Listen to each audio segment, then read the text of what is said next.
கூமாப்பட்டி. எங்கள் ஊர் கூமாப்பட்டி இது.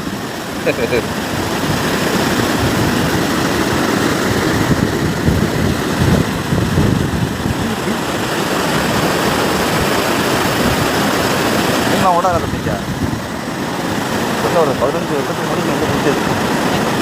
வந்ததில்ல. இங்கே தான் கிடப்போம் ஒரு கட்டத்தில்.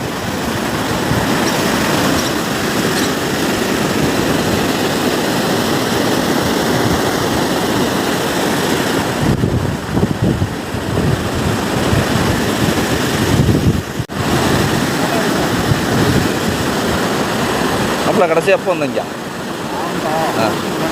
புரியல. இல்லை இது கடைசி எப்போ வந்தங்கிற அந்த இடத்துக்கு? போன வருஷமா? வருஷம் வந்துருவியா? போகும்போது பார்க்குறதுக்குள்ள மாப்பிள்ள இங்கே இந்த இடத்துக்கு வந்து எப்போ வரலாம் இருக்கும்? அதை தான் கேட்டேன். ஒரு 3-4 வருஷம் இருக்கும். அதெல்லாம் பார்த்து இங்கே வந்து இந்த இதெல்லாம்